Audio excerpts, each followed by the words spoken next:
This episode has been brought to you by GoDaddy. Visit GoDaddy.com and use offer code Jeff20OFF or Jeff295 for great discounts. And by BitGravity, the exclusive HD provider of the Tech Buzz Network. For live streaming of mission-critical events, trust BitGravity. Visit BitGravity.com for more information. And by NewTek, the makers of the TriCaster 40. Stun your viewers, not your accountant. Visit newtek.com and find out more about all the TriCaster line. Hola!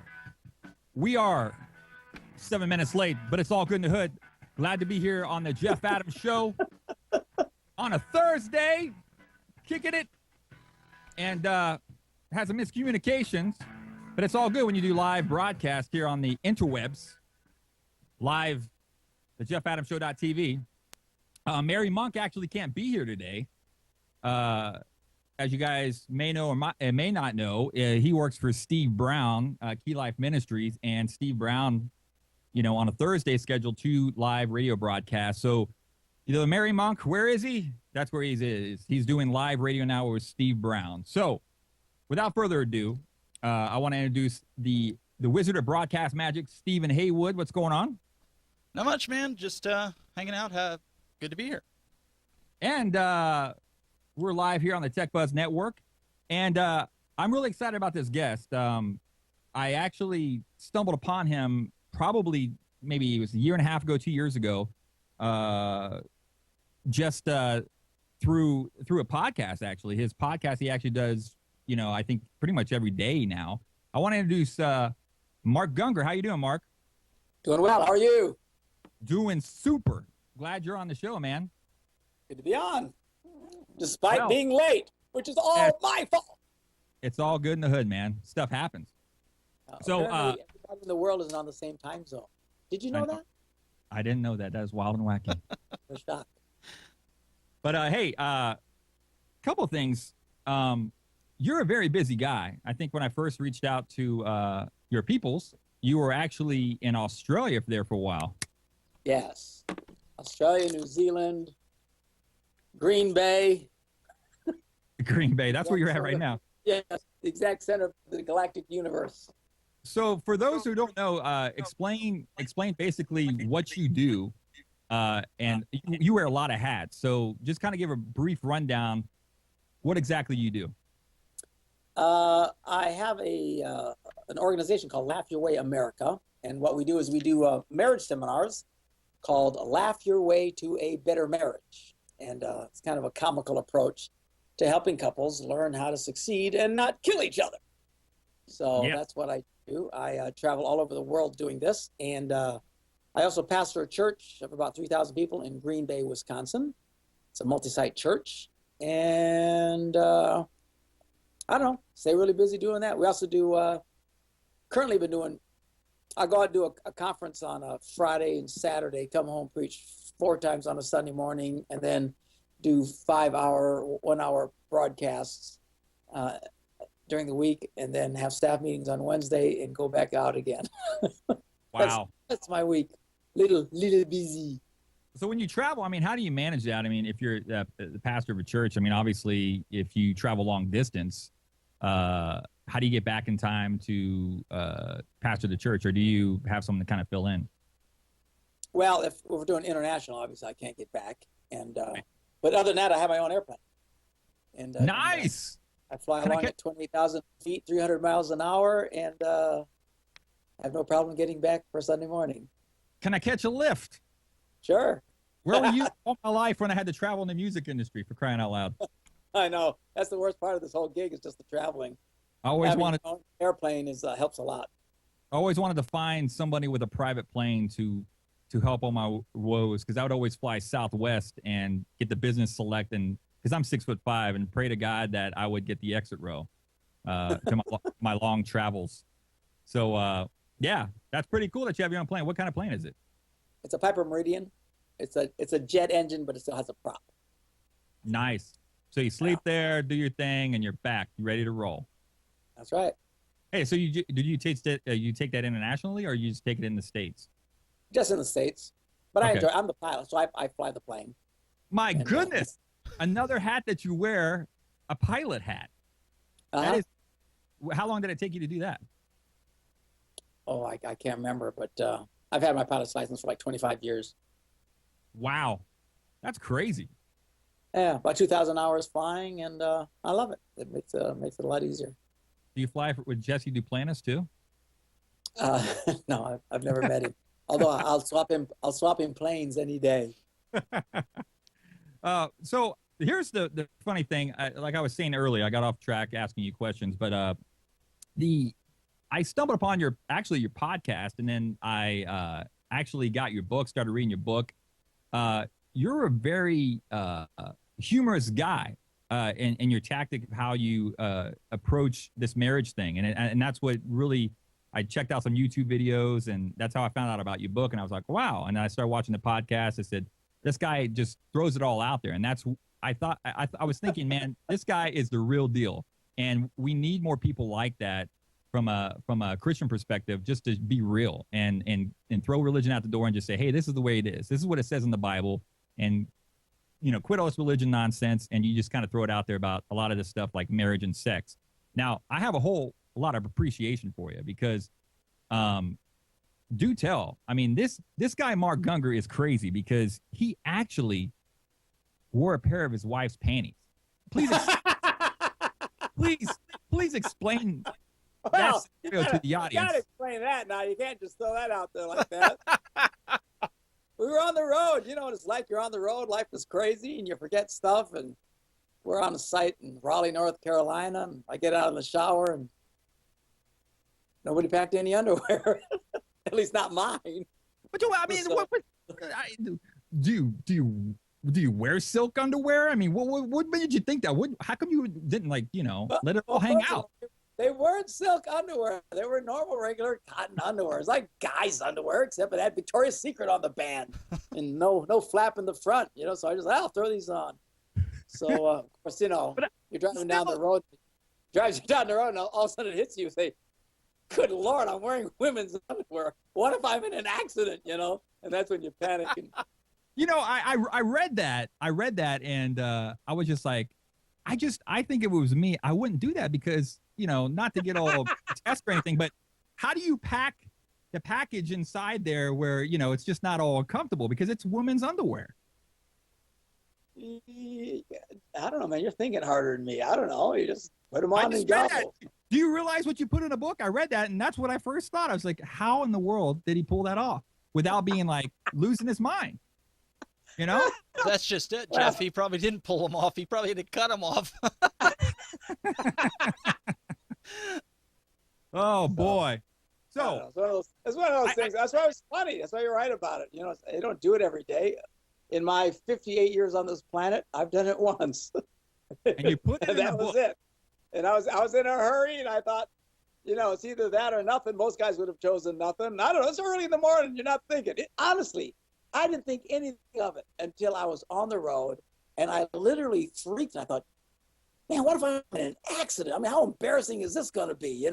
I could picture myself on the side of the road as paramedics are desperately trying to save my life, holding on to my pants and yelling, let me die, let me die,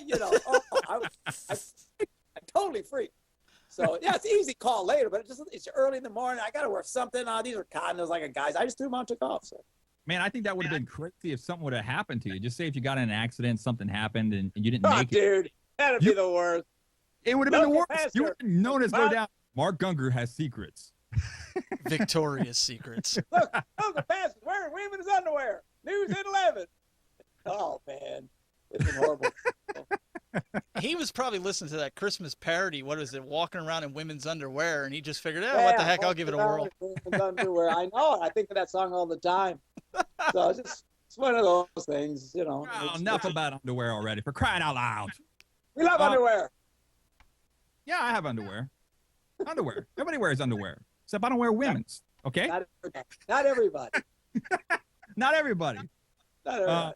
So the main question that I have for you is this amazing grasp you have on marriage. I think I'm still working on some of the principles that you've written in this book because, I'm a man and sometimes, stuff just flies over my head. So I'm still trying to grasp this thing and apply it to my marriage to make my marriage stronger with my wife. But it takes time and it takes a lot of work. One of the amazing things that I said earlier is that you bring so much humor to what you do. And it's not like, and it's just straightforward. It's throwing it all out there, and you don't. It's amazing what you say sometimes from the pulpit. And the first thing I want to share with you is, let me ask you about I'm going off some topics off the book, and then and some things I'm not. So, let me interrupt you just for a second there. You're talking about it takes patience, it takes time and stuff, and all that is true. But generally, guys get this. This is not very politically correct, and I'm known for not being politically correct. But the gender that's going crazy in marriage is not the male gender; it's the female gender. They're the ones that are going nuts. They can't handle it. Things don't happen the way they want. It's not happening as fast as they should. And how come I have to deal with this? And why does he not pick up his underwear? It's 80% of all divorces in America are filed by women. It is the female gender that's going crazy. It's not the guys. Most guys you talk to, Jeff, will not tell you, gee, my marriage isn't what it should be and I'm not unhappy. Most guys are happy. It's the women that are going crazy. So I actually spend more time trying to straighten out their thinking. For the gender that's supposed to be so good at relationships, they suck at it.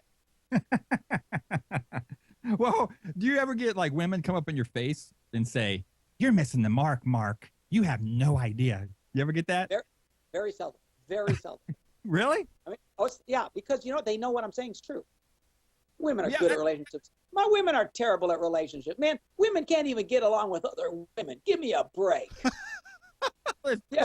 You're right about that. I mean, men were ever met. I mean, I think in my marriage too, I didn't say, I think we should go to counseling. It's my wife.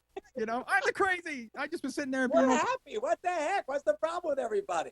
So look, I get it. We can be part of the problem, but the dissatisfaction, it's these unrealized expectations that are driving women crazy. So I come along and I try and adjust that and say, look, back off a little bit. We're not broken, sick, disgusted perverts. We're just men. Get over it. A lot of women, they're mad because they married a man. If they'd have been a lesbian, maybe they wouldn't be so upset. Ouch! But by the way, speaking of lesbians, and why not? Let's not speak of lesbians. No, they just had a survey that just came out. They say of all the couple groups, and everybody's got their version, man and woman, man and man, cats and dogs, lizards and frogs, and lesbians and stuff. They say of all the couples groups, the one that has the highest breakup group is lesbians. And they did this big study, it came out of Sweden. And they came to the conclusion and said they think the problem is, whereas most relationships struggle to make one woman happy, lesbians have two. It's true. That's what they actually said. So when you get two people with unrealized expectations, they go crazy. You can imagine why they have such a high breakup rate. And it's through the roof. I mean, it's like 80, 90%. It's insane.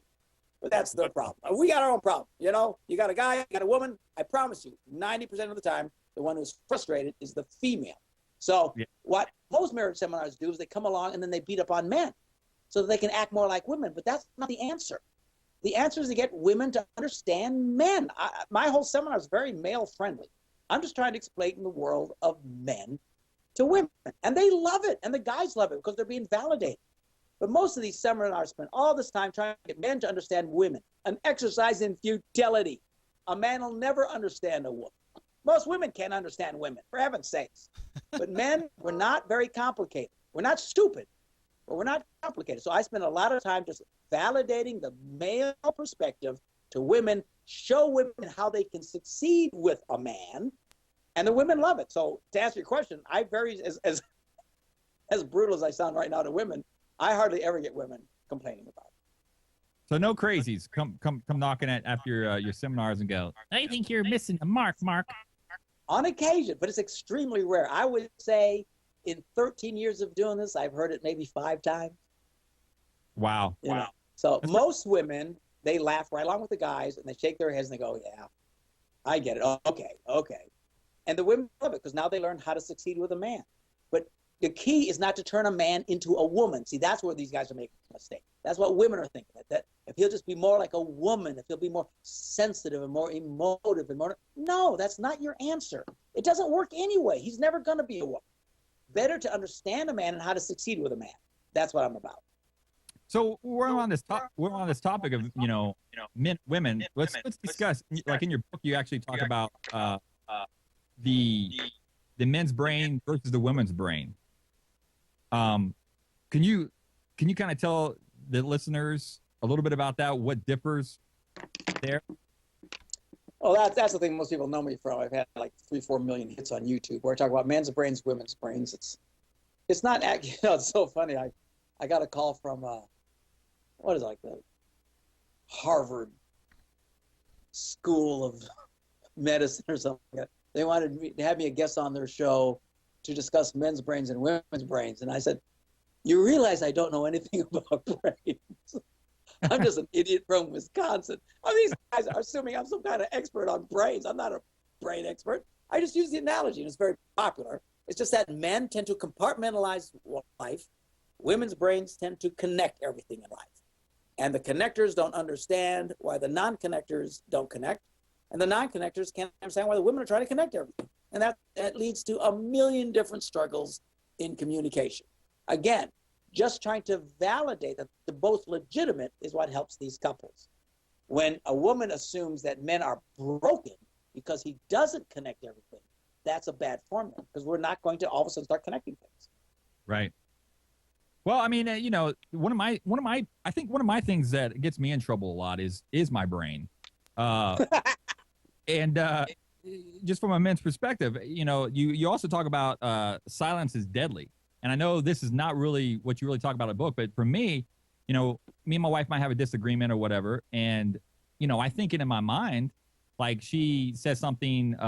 This is something I'm working on personally. If she says something, we have a disagreement or whatever, I think it in my mind, but I don't say it. And so she goes, and then I go back and said, yeah, I did say that. And I just thought it in my mind. My brain gets me in so much trouble, Mark. What would you recommend I do about this? Nothing.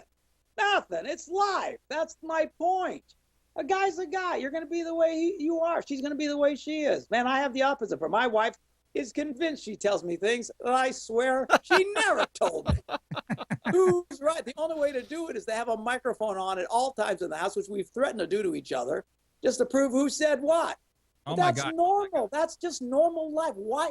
Seriously, you're going to get a divorce because your husband doesn't hear you the way the people are crazy. Just chill out. Men and women don't view the world the same. What a shock. It's true. I mean, we get in so much disagreements over petty stuff, and I'm learning how to